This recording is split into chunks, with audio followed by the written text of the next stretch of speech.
Hey, comic book fans, my nerdy friends, and my geeky compadres, what's going on? Back today with a trade review.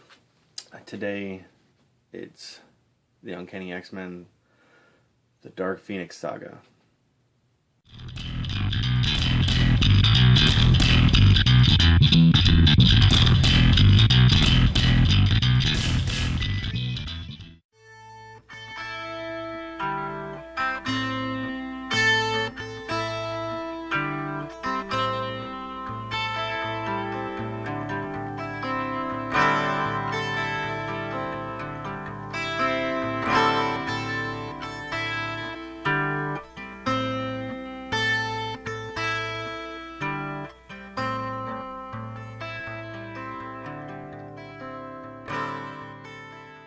So, first off,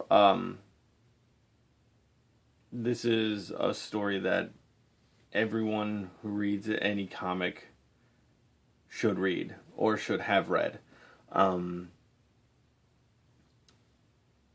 It's the X-Men at their best. Claremont writing, Byrne doing the drawing, and is just phenomenal. And the story just kind of, like, issue to issue, it's just crazy. You get a bunch of different, I would say, stories. You get a bunch of different settings in each, like, issue to issue. Sorry.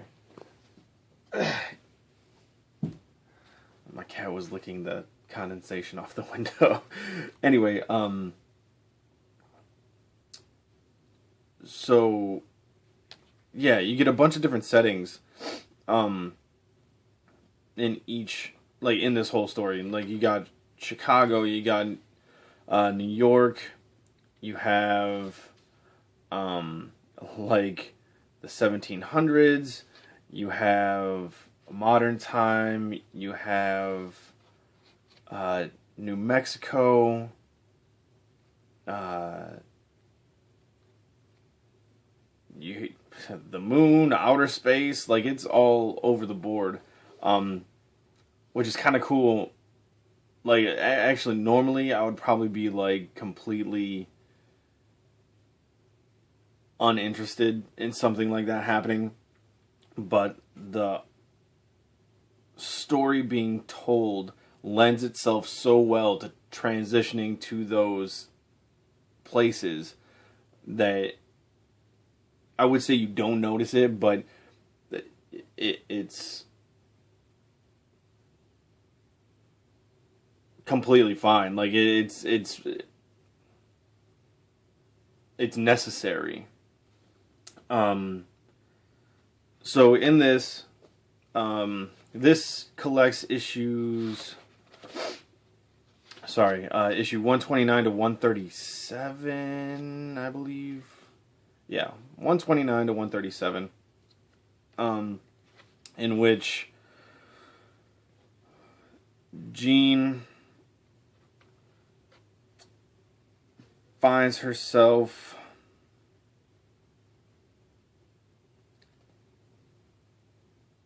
becoming incapable of dealing with the powers of the Phoenix, taking her over,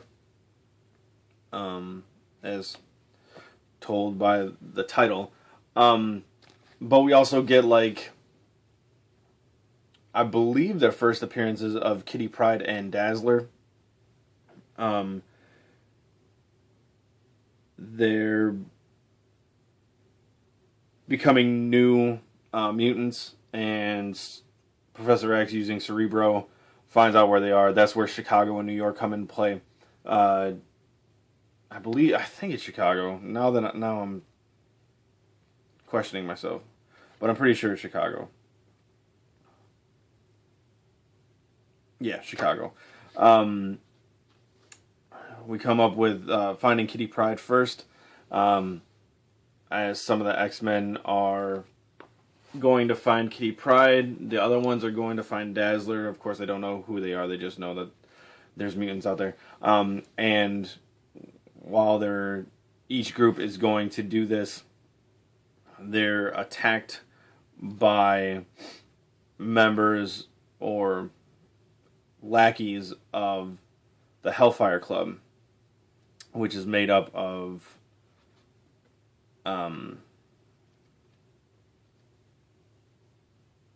the Hellfire Club is a group of the world's most monetarily powerful people. Just a bunch of rich people getting together. But at the core of the Hellfire Club, there's a 4-member group of 3 mutants and a cyborg that are trying to like get the ultimate power. And they attack the X-Men, and one of them, Mastermind, is telepathically linked to Jean, and is making her do these time slips, which is where I think it's the 1700s comes into play. She slips back in time and feels like she's reliving part of her ancestor's life, where she falls in love with Jason Wingard is his name, and that is like Mastermind's persona that he's made up for himself. And she falls in love with him and pretty much gets married to him, but she thinks it's in the past. It's kind of, the time slips are kind of strange, but like I said, it plays well. And she pretty much, Jean will do whatever Jason Wingard wants.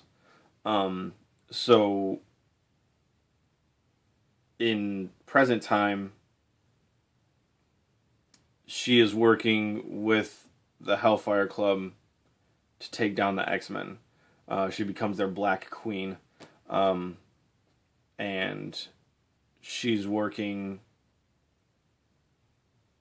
with them to take down like Cyclops and Wolverine and Storm, Colossus, and Nightcrawler. But she ends up breaking the link between her and Mastermind.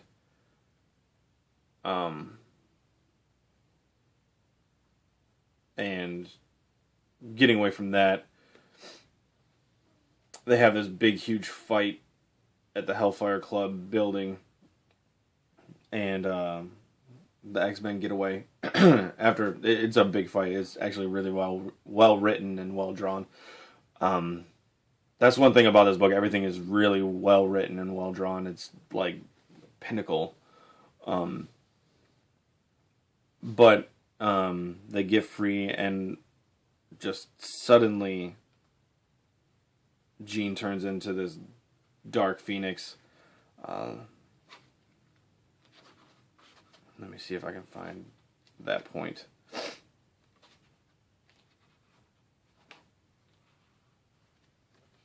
And as she becomes the Dark Phoenix, right there, she starts fighting the X-Men. Trying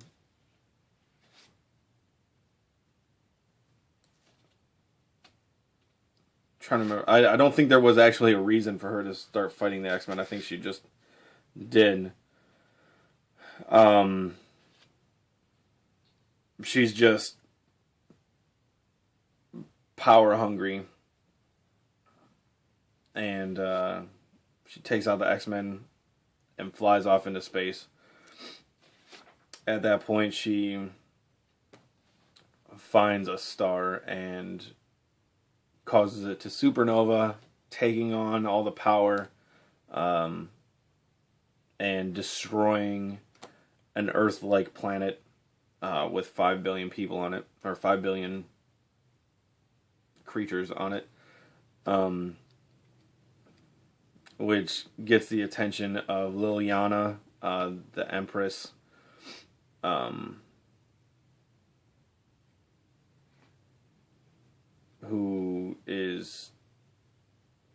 kind of like sworn to vengeance and justice to take out Dark Phoenix. And then Dark Phoenix goes back to Earth, sees her parents and her sister, and the X-Men all kind of gather around her and start fighting her again. As they're going, it's another, I would say, drawn out battle, but it's not drawn out. It feels drawn out. You feel like you're there and like having to like feel what's going on.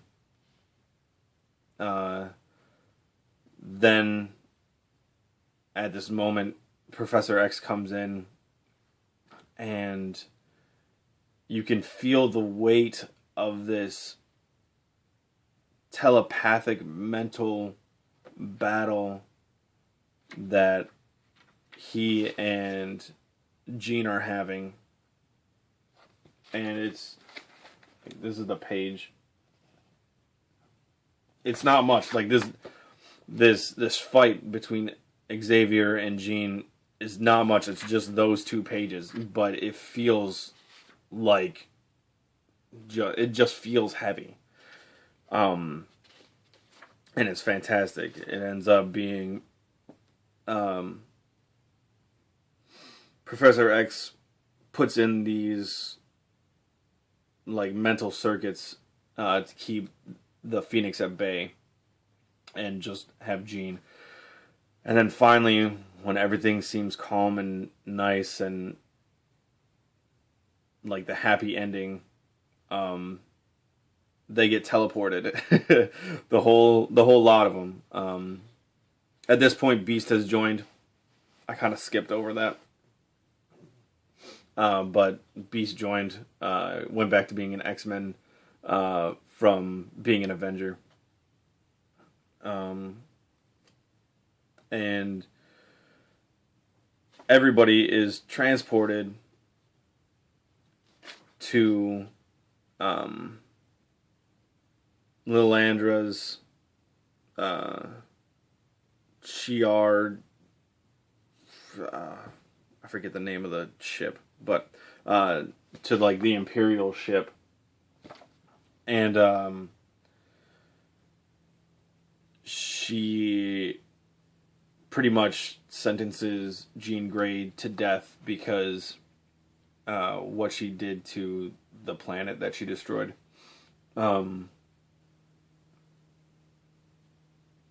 So while all the X-Men are there, Professor X kind of forces Lilandra to have like a battle of honor for Jean's life. So it ends up being the X-Men versus, I forget what they call themselves. Like a bunch of, it's kind of like a bunch of alien mutants, I guess. It's just basically a duel that they're going to have on the moon. And this last issue is just a big, big, big fight. The X-Men are outnumbered, seemingly outmatched, and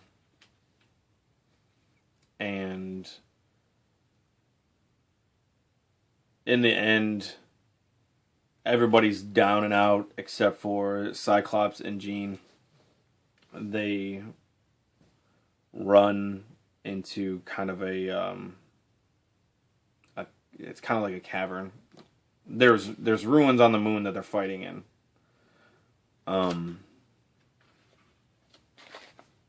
Right there. And